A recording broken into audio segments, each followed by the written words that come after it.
bangag. Pwedeng ikamatayan ng iyong mga sundalo at sibilyan sa gera na wala tayong pakialam.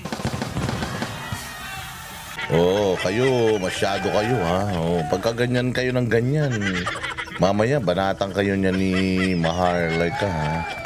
O, skip natin yung ads, baka magalit yung mga nag-ads eh. Hindi, may lalabas na ads kasi baka yung mga hindi naka-premium dyan. O, ito na si Atty. Vic, pasok! Magandang hapon po sa inyong lahat. Maraming salamat sa inyong napakainit na pagtanggap. Hindi lang sa akin, kundi lahat ng inyong magiging tagapagsalita. At yung mga nauna nang nagsalita. Pogi ni Vic, no? Alinis. Ang pogi ni Vic, pwede na ilagay sa pera. Mga ganyang komento ho ang nakakatanggal ng pagod.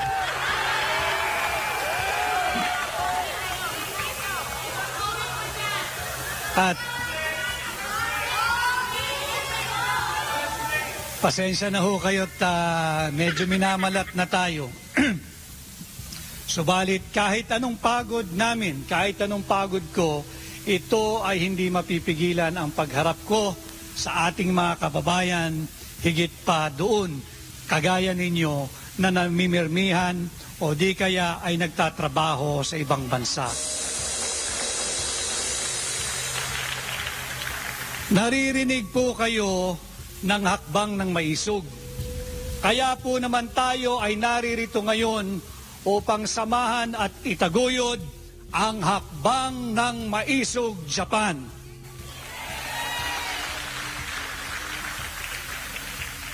At bilang patunay na aming tinutugunan ang inyong mga daing, tayo po ay nagpunta na rin sa Hong Kong upang ilunsad ang hakbang ng maisog Hong Kong. Tayo po ay kagagaling lang sa Amerika upang ilunsad ang hakbang ng maisog USA. Naglunsad na rin po ang hakbang ng maisog Spain at siguro ho in a matter of weeks magkakaroon din ng hakbang ng maisog Europe. Subalit ngayon ay espesyal na araw sapagkat naririto tayo upang ilunsad ang hakbang ng maisog Japan.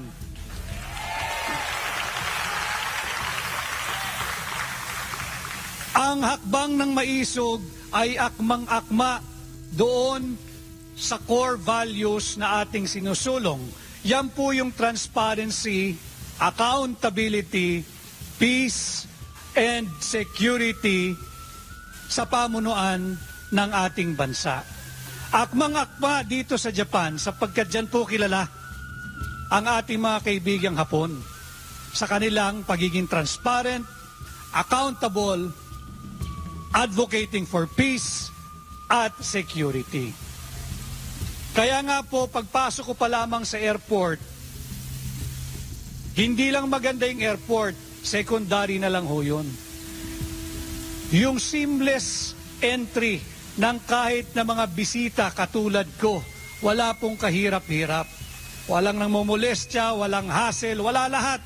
Napakabilis. Kaya siguro, ang isang magandang ipanukala ay magkaroon ng kasunduan ang Japan at Pilipinas. Kahit isang buwan lang, pagpalitin natin yung opisyal ng Pilipinas at opisyal ng Japan. Pero, sa isang kondisyon, lahat ng ginagawa na karangalan ng mga opisyal ng Japan, kagaya ng harakiri, ay gagawin din ng mga opisyal ng Pilipinas pag nagpalit tayo at nagkasundo silang magpalit kahit isang buwan. Grabe naman, gusto mo naman matay? 10 opisyal ng Pilipinas ang papayag, wala na sigurong babalik. At yan ay isang magandang panukala. But seriously now, andito tayo to demand transparency and accountability. Alam naman ninyo na napakarami ng paglapastangang ginagawa sa ating saligang batas. Nariyan yung pagbubusal sa ating karapatang malayang magpahayag ng ating saloobin, tawagan ng pansin ng pamahalaan sa kanilang pagmamalabis, maraming kakulangan, anomalya, graft and corruption, proliferation of drugs and drug addiction. Dinalapastangan po nila yan sapagkat sila ay nagbibingi-bingihan, nagbubulag-bulagan at sadyang manhid. Itinutulak nila ang huwad na People's Initiative.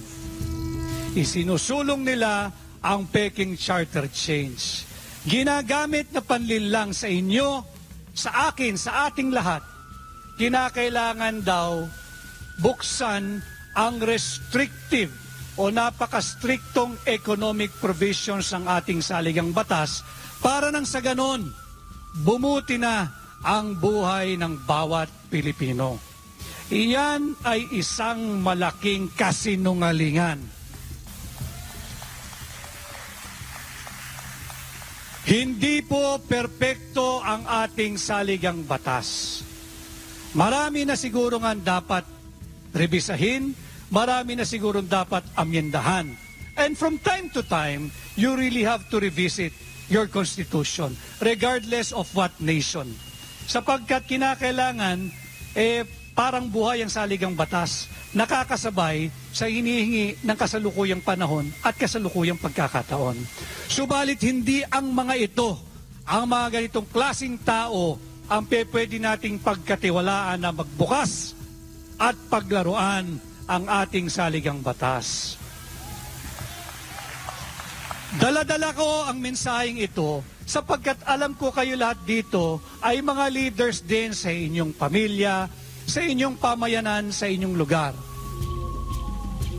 Pakiusapan po ninyo yung inyong, magsimula tayo sa ating pamilya, kamag-anak, mga mahal sa buhay.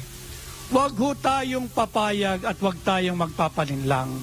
Kapalit ang halaga na ninakaw din naman ng mga nagbibigay sa kaban ng bansa upang sila ay pumirma doon sa panukalang buksan ang ating saligang batas gamit ang palilinlang na economic provisions lamang daw ang kanilang bubuksan. Hindi po problema ang konstitusyon. Kung gusto nilang umunlad ang bansa kagaya ninyo dito sa Japan, itigil nila ang talamak na graft and corruption. Ang problema noon at higit na problema ngayon ay ang korupsyon, hindi ang ating konstitusyon. Ilang bilyong piso ang kanilang linulustay. Chelly Yongko, thank you very much. Mabuhay ka. Ito pong thank you na to ay para sa'yo. Thank you. Thank you. Thank you very much. Ay 5.700 something trillion pesos. Halos kalahati po noon ay utang. Sapagkat yung kalahati higit kumulang ay na-source from revenues. Yung mga koleksyon ng gobyerno sa importation, sa taxes, sa lahat. Higit kalahati po nun ay utang. Utang na nga. Utang na nga yung higit kalahati. Siningitan pa ng 800 billion na Presidential Pork Barrel Funds.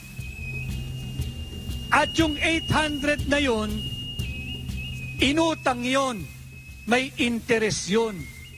Tayo, kayo, mga pamilya natin, mga anak natin, yung mga kabataan at yung darating pangsalinlahi ang magbabayad nito habang sila ay nagpapakasasa, habang linulustay ang pera ng Pilipinas. Yan ang masaklap na katotohanan. Yan yung inihingi ng ating hakbang ng maisog. We are calling for transparency and accountability. 800 billion pesos unprogrammed funds. Meron ka palang 800 billion pesos. Bakit hindi mo ginamit doon sa regular na budget? Bakit nagsingit ka ng pork barrel mo, ng presidential pork barrel? Nakalaki-laking halaga. At hindi naman alam kung sino ang mananagot kung paano ginagastos ito, paanong gagastusin at saan gagamitin. Yan, sinasabi ko paulit-ulit. Ang kasalukuyang administrasyon ay salat sa transparency. Hindi sila nagsasabi ng totoo sa ating mga Pilipino. At kaya kami ay naririto, naririnig namin ang inyong tinig at gusto nga ninyo magkanaig tayo ng personal at naririto po kami ngayon, kapiling ninyo dahil sa inyo rin naman kami kumukuha ng inspirasyon at lakas ng loob na ituloy ang laban ng hakbang ng maisog.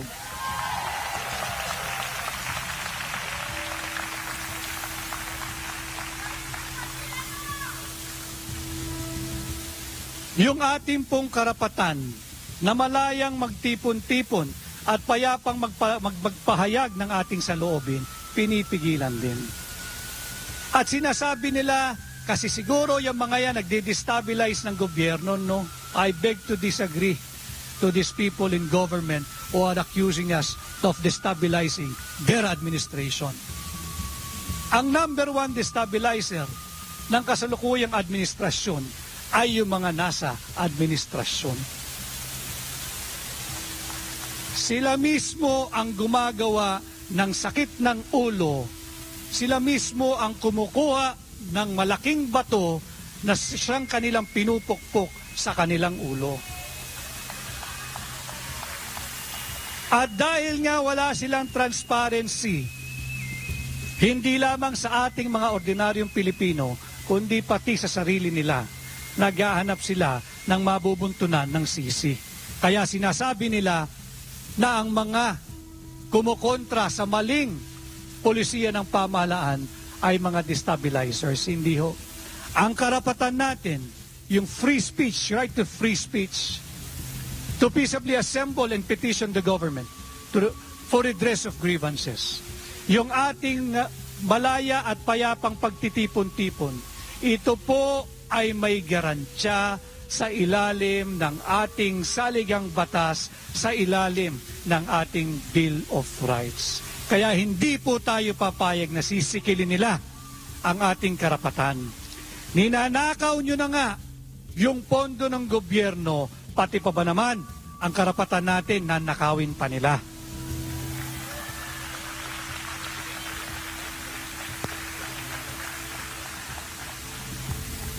Yung usapin ng kapayapaan at seguridad.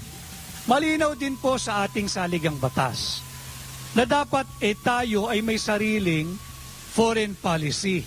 At yung foreign policy na yan, pangunahin dyan dapat yung national interest. Hindi yung interest ng ating banyagang alyado. Hindi yung interest ng Estados Unidos. Sa Pilipinas, at alam ko nakasubaybay din kayo, maraming matatapang at nagtatapang-tapangan sa pamahalaan. Tila dinuduro, hinahamon ang ating higanting kapitbahay, ang superpower na China, dahil daw doon sa usapin ng South China Sea. Alam naman natin lahat na hindi inosente ang bansang China sa mga kaganapan sa South China Sea. Alam naman natin lahat na marami rin silang transgressions o pagkukulang. Subalit sa kabila ng dami ng pagkukulang na yan, hindi solusyon ang pakikidigma sa isang higanting bansa kagaya ng China. Yan o ang sentimiento lalo na ng ating mga kababayan sa Hong Kong. Yung iba galing Macau tumawid ng Hong Kong. Yung iba galing mainland China tumawid ng Hong Kong. Natatakot po sila sapagkat pag nag-escalate ang tensyon sa South China Sea, ang tensyon sa pagitan ng China at ng ating pinakamamahal na bansang Pilipinas, nanganganib ang kanilang mga trabaho. Nanganganib ang kanilang mga hanap buhay. At libo-libong Pilipino po ito. Ang kanilang pangamba Kapag nagdesisyon ang pamahalaan ng China na ipagbawal na ang Filipino workers sa Macau, sa Hong Kong at sa China, paano na sila? Paano na ang pamilya nila na binubuhay nila, pinag-aaral nila, sinusuportahan nila? Paano na yung mga inutang nilang bahay dahil pangarap ng bawat Pilipino yan na magkaroon ng sariling bahay? Paano na yung mga sasakyang inutang nila panghanap buhay? Sinong magbabayad nito? Mabubuhay ba sila sa minsanang bigay ng ayuda ng pamahalaan? Halagang 5,000, 10,000 sa press release nila. Pero ang natatanggap ng recipient, 2,000, 3,000, kinakatkong pa ng mga opisyal na pinagdaanan ng ayuda. Ganyang kasama. Sobra ang pangungupit. Hindi lang ito pangungupit kasi pangungupit konti lang eh. Ito kinukuha na. Yung higit sa kalahati, ang binibigay doon sa recipient ng ayuda, sukli na lang, barya na lang. Yung bulto, kinuha ng mga mangungupit. Diyan takot na takot yung ating mga kababayan. And again, legitimate po yung kanilang takot. Legitimate po yung kanilang pangamba. Sapagkat tanggapin natin ang katotohanan.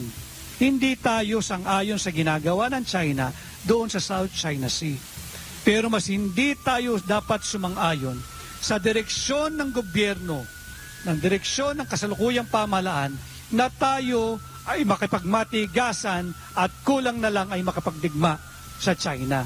Hindi po tayo mananalo. Hindi po ito pagiging defeatist. This is not having a defeatist attitude. No. We are just being realistic. Nagiging makatotohanan lang tayo. Hindi tayo mananalo sa China. So anong solusyon? Ibigay natin yung ating mga teritoryo? Hindi, walang nagsasabi niyan. Makipag-usap tayo ng maayos. Walang hindi.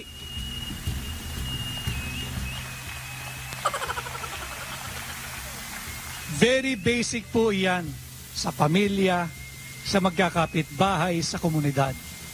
Walang problema ang hindi maayos, walang gusot na hindi maayos sa magandang pag-uusap. Makipag-usap tayo because that is the only reasonable and prudent remedy left for us to do. Hindi naman natin kaya makipagdigma. Pero yon ay sinusulong ng ating pamahalaan. Bakit? Interes ba yan ng Pilipino? Hindi. Interes yan ng Amerikano. Interes yan ng Amerikano. Hindi yan interes ng Pilipino. Pero kung titingnan ninyong maigi, ang Amerika at ang US ay pilit pinabubuti ang kanilang relasyon. Ang kanilang political, military, and commercial relationship. Pinag-iigi nila. Tayo naman, uto-uto, karay-karay, tayo nakikipag-away.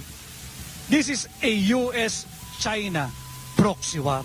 Hindi tayo dapat magpagamit sa ating banyagang alyadong Estados Unidos. We are not for the US, we are not for the China. Tayo ay para sa Pilipino. 80 years ago, World War II. 80 years ago. Kalaban din natin. Sinakop din tayo ng bansang Japan. This was 80 years ago. Nagiba din ng Japan. Binagsakan ng atomic bomb sa Hiroshima at saka sa Nagasaki. Alam niyo yan. Naririto kayo sa napakagandang bansang Japan. Subalit, nasaan na ang Japan ngayon kung ikukumpara mo sa Pilipinas? Paliit ng paliit ang halaga ng piso. Paliit ng paliit ang ating purchasing power. Pahirap ng pahirap ang dati ng mahihirap sa ating bansa. Lumalaganap at lumalawak ang kagutuman. Dumarami at lumalawak din ang kahirapan. Gusto pa ng mga war freaks sa pamahalaan ay gera. World War II. Around 17-18 million pa lamang ang mga Pilipino noon. Higit kumulang 1 milyong Pilipino ang namatay.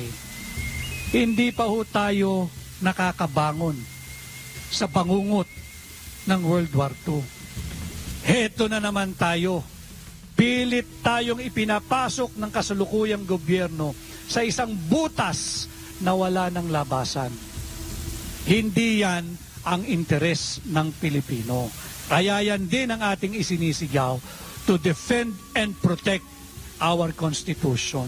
Tayo na lamang ang gagawa nito. Tayong mga ordinaryong tao. Basta tayo nagbigkis-bigkis, tayo nagsama-sama, kakayanin natin kahit anong pagmamalabis o seemingly dictatorship na umiiral sa ating bansa, sa Pilipinas. Subalit, ang hakbang ng maisog alone, hindi ho namin kaya. Kailangan namin ng tulong ninyo, kailangan namin ng pakikisa ninyo. At eto na nga tayo ngayon, may hakbang ng maisog Japan.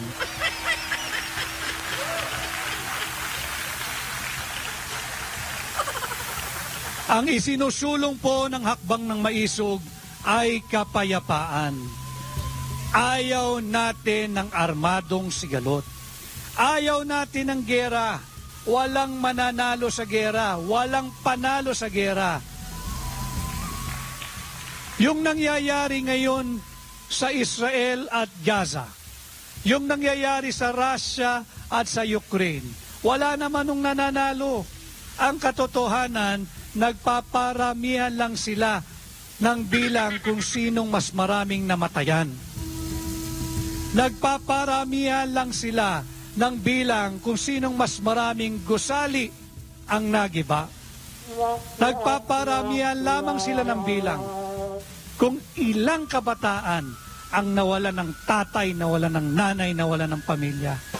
Nagpaparamihan lang sila kung ilang kabataan na ang kinabukasan ay winasak nila. Gusto ba nating mangyari ito sa Pilipinas? Gusto ba natin itong mangyari sa ating mga Pilipino? Gusto ba natin mangyari ito sa ating mga kabataan at darating pang salinlahi? Yan ay dapat nating iparinig sa ating Pangulo kay Pangulong Bongbong Marcos. Na interes ng Pilipino ang dapat isulong, hindi ang interes ng banyagang alyado, hindi ang interes ng Estados Unidos.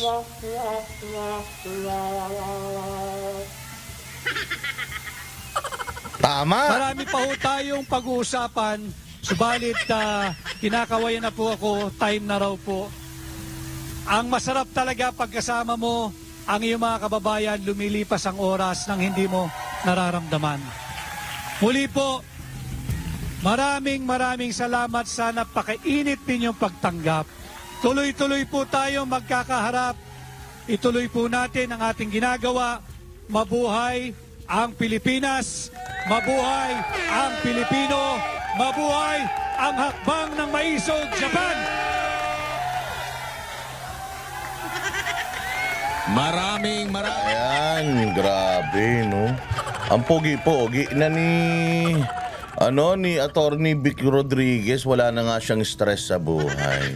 O kasi dati nga naman, stress siya kakapagtanggol doon sa kanyang kandidato na ayaw namang tumakbo, ayaw namang makipagdebate. So ayan na nga, so ito si Attorney Vic Rodriguez ay ngayon ay talagang ang yummy.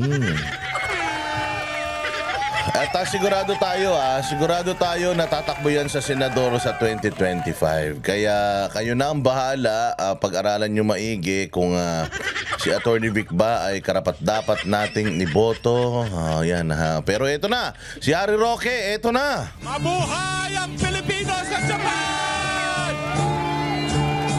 Mabuhay ang Pilipinas! Mabuhay Presidente Rodrigo Roa Duterte! Mabuhay Inday Sara Duterte!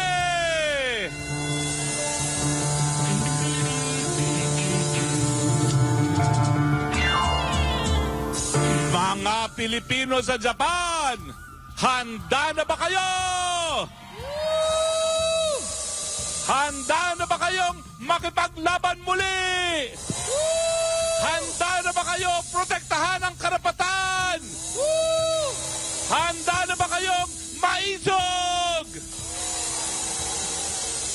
Unang-una, nais ko pong ipaalam sa inyo na kaisa po ako sa iyong hanay dahil nung minsan ako rin po nagtrabaho sa Singapore.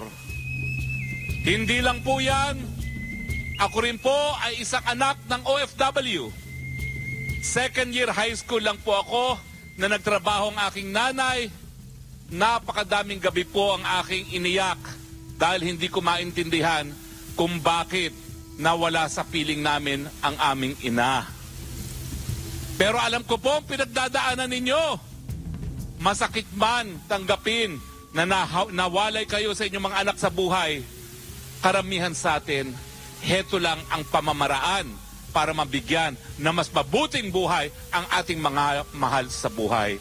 Ako po, nagpupugay sa inyong lahat. Kayo po ang bagong bayani. At kaya kami po'y narito dahil alam namin sa inyong mga pagkabayani, lahat po kayo may karapatan na malaman kung ano nangyayari sa ating mahal na bayang Pilipinas. Lahat kayo may karapatan panagutin ang mga nagsasala sa gobyerno. Aaminin ko po sa inyo, isa rin ako sa nabudol ng Marcos Jr. administration.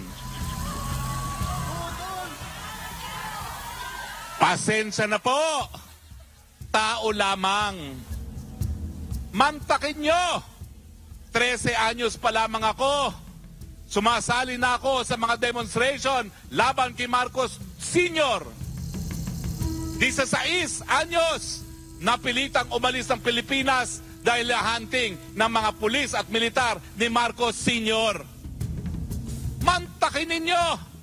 Taong 2022, umakyat ako sa entablado ni Marcos Jr. Bakit? Dalawang dalihan po. Unang-una, gaya ni Super Ate to the President Amy Marcos, naniwala ako na bihira ang binigyan ng pangalawang pagkakataon ng Panginoon para linisin ang pangalan ng pamilya. Ang buong akala ko, bago mawala ang mga anak ni Marcos Sr., babaguhin nila ang imahen ng kanilang pangalan na nasira dahil sa korupsyon, dahil sa maging gahaman sa kapangyarihan, dahil sa pag-abuso ng karapatang pantao. Buong tiwala ako nung ako'y nagbanggit. Suportado ko ang buhay na Marcos, ngunit hindi ang patay na Marcos. Nabudol po tayo. Unang-una, makinig ka, Presidente Marcos! Alam na namin, 31 million, binudol mo kami!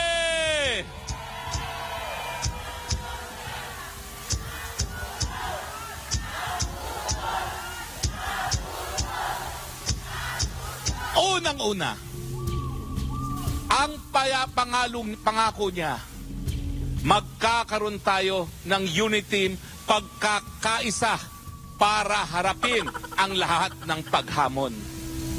Anong nangyari? Wala pang isang taon, nagnais ng magpasasa sa pwesto, pinagpilit na susunod sa pwesto ang kanyang pinsan na tambaluslos, tinanggalan ng budget yung nagpanalo sa kanyang Inday Sara Duterte. Tama ba ako? Hindi. Hindi lang po yun. Wala pang 2 taon. Abay palibasa, anak ng tatay niya. Lahat ng kritiko, sinusupil. Kasama na dyan ang SMNI, ang tanging istasyon na kumampi sa kanya sa eleksyon.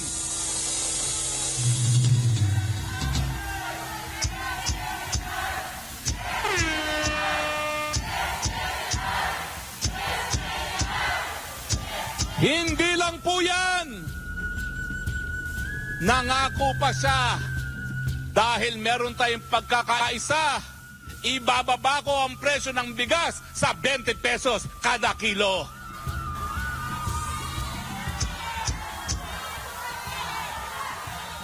Yung pala, yung 20 pesos ng bigas, isang supot ng ice candy lamang. Hindi lang po yan. Nangako siya ng pagbabago. Yung pala, ang konsepto niya ng pagbabago nung magnanakaw sa administrasyon ng Marcos Sr., mas malala pa ngayon ang nakawan sa Marcos Jr. Nung panahon ni Marcos Sr., na napakalala ng panunupil sa karapatang pantao, yung pala, mas malala ang gagawin dahil si Marcos Sr. nagdeklara ng martial law na ngayon po pwedeng ipawalang bisa ng hukuman at ang Kongreso. Pero siya, nag-implement, nagpatupad ng martial law na walang deklarasyon, nang walang kahit sino na makakabawi ng martial law na ngayon po umiiral sa Pilipinas.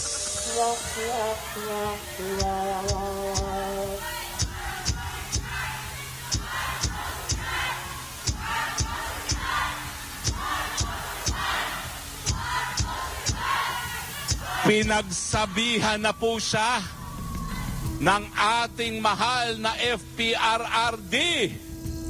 Magtinuka dahil sa huli, baka maging kapalaran mo rin ang kapalaran ng iyong ama. Sinugi ng bayan! Ano po ngayon ang nangyari sa ating bayan na sabi niya ay kanyang dadalhin sa mas mabuting lugar? Mamaya na yan. Darating ako dyan. Masyado ka namang excited. Ang piso, pinakamababa ngayon sa buong kasaysayan ng Pilipinas. Ang pagkagutom, pinakamatindi sa administrasyon ni Marcos Jr. Ang pagtaas ng presyo ng bilihin, pinakamalala sa kasaysayan ng Pilipinas. Marcos Jr., salamat sa bagong Pilipinas dahil bagong pahirap ka sa sambayanang Pilipino.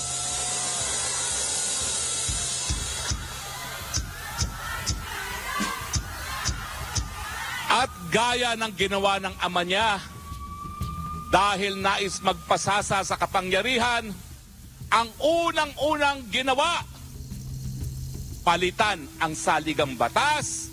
Paano? Sa pamamagitan ng pamudmod ng nakaw na yaman galing sa kaban ng bayan.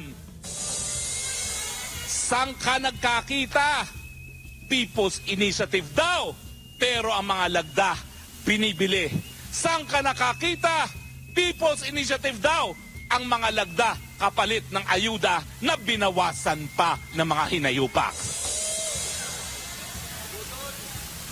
Ang buong akala natin, pagbabago. Ang nangyari, na ulit na naman ang mapait na kasaysayan ng Pilipinas. Marcos, hindi lang diktador, ang tawag ngayon, adiktador.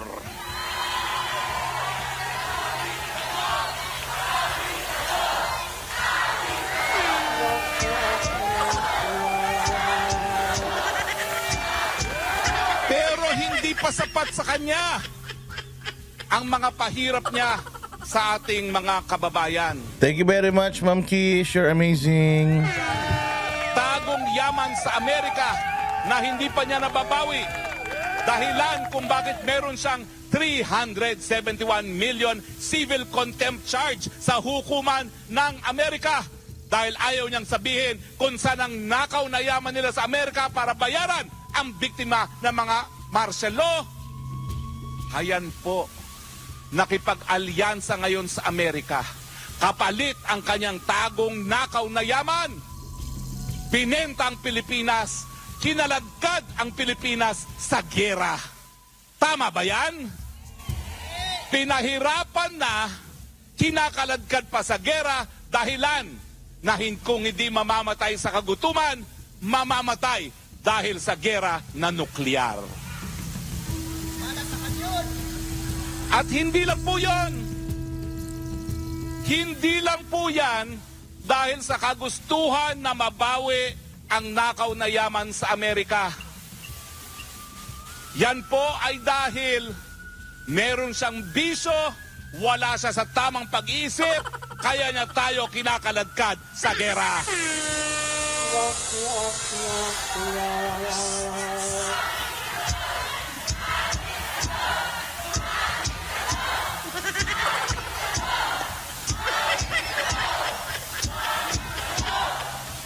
Sino ba naman ang nasa tamang pag-iisip na nais ngayong makipaggera sa karatig bansa na sa nakalipas na 1,000 taon, wala naman tayong naging hidwaan, walang naging gera?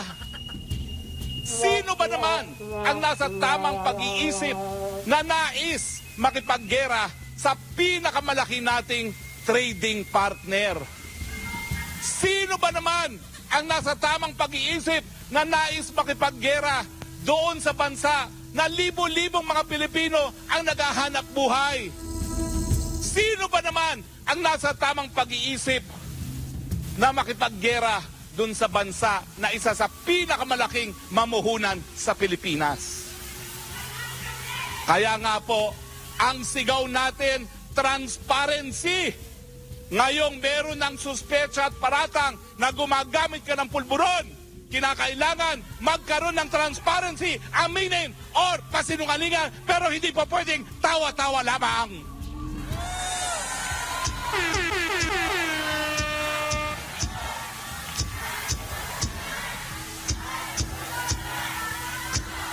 Mr. President, pinagbibigyan kita dahil ang narinig namin sa PIDEA Leaks ay meron lamang confidential informant na nakikita kang humihit-hit ng pulburon.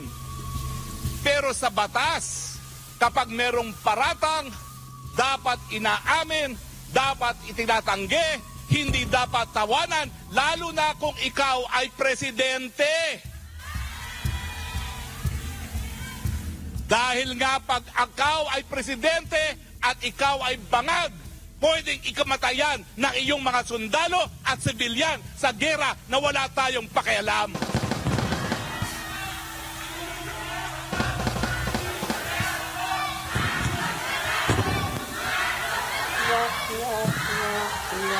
Mr. President, pakinggan mo ang iyong mga kababayan sa Japan na tinatawag kang diktador.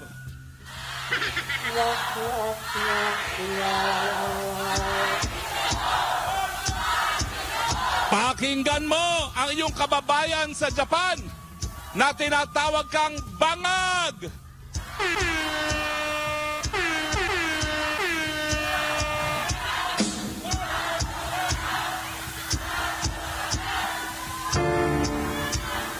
Panahon na, Mr. President, na ikaw ay umamin o tumanggi dahil hindi kami natatawa sa iyong tawa.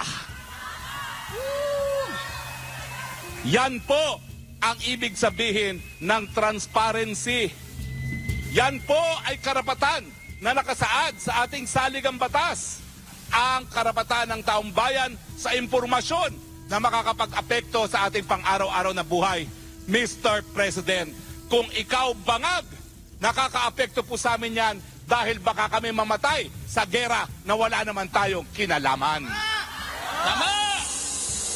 Tama! Accountability. Tama ba ho yun? Hindi. Na ang iyong mga kamag-anak, ang iyong mga malalapit sa kaibigan, ang siyang tanging mga negosyante na yumayaman? Tama ba yun? Na gaya ng panahon ng iyong ama Marcos Sr., ang iyong mga cronies ngayon ang nagpapasasa sa iyong gobyerno? Tama ba yun? Na habang pinakamatindi ang kahirapan sa Pilipinas, wala kayong tigil sa pagpaparty, wala kayong tigil sa pagpapasasa sa kwarta at sa kapangyarihan. Panahon na po para magkaroon kayo ng pananagutan. Yan po ang ibig sabihin ng accountability. Dahil kaming 31 milyones na naglukluk sa iyo sa pwesto, ang inaasahan namin, hindi mauulit ang korupsyon sa iyong administrasyon na ngayon po mukhang mas lantaran pa.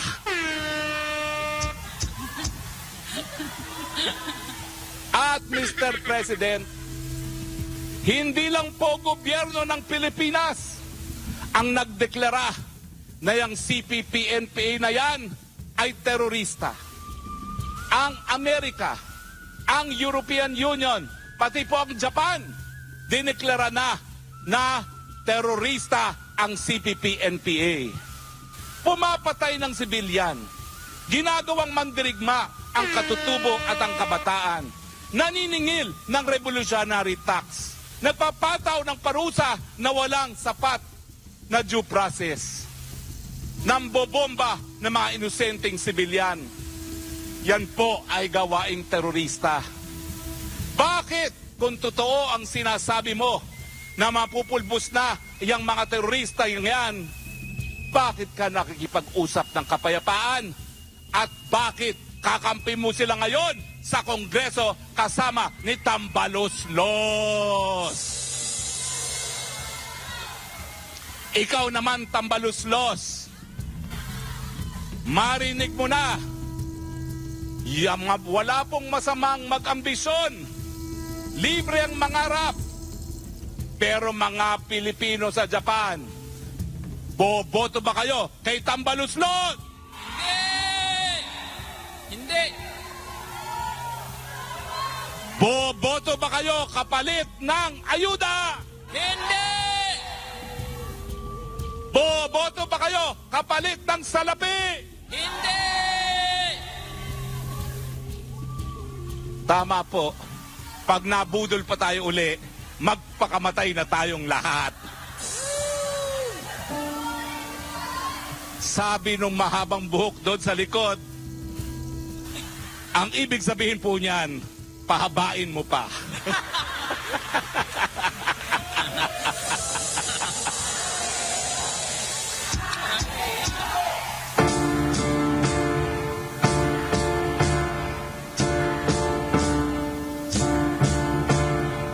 Ang tanong,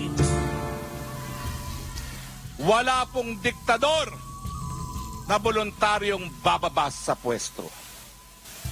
Ang tanong, mga Pilipino sa Japan, 2 beses na sa ating kasaysayan na ang taong bayan bilang soberenya ang naghusga na tama na, sobra na. Ang tanong, kayo bang mga Pilipino sa Japan, maghuhusga na ng tama na at sobra na? PBBM, pakinggan mo ngayon ang boses ng mga taga-Japan. Tama na, sobra na, tama na, sobra na.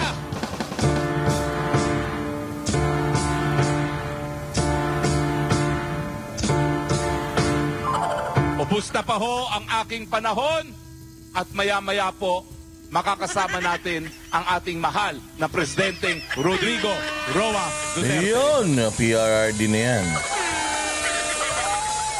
Nais ko po kayong pasalamatan dahil alam ko po panahon ng pahinga ang Sabado at alam ko po na mas marami sana kayong ibang ginagawa ngayon. Pero ang presensya niyo po ngayon dito nagpapakita na bagamat nakabalot sa dilim ang Pilipinas, nandyan pa rin ang pag-asa ng liwanag. Mabuhay po ang Pilipinas! Ito po ang inyong spokesang bayan, Harry Roque, speaking live in Maizog, Tokyo, saying, I love you, Philippines!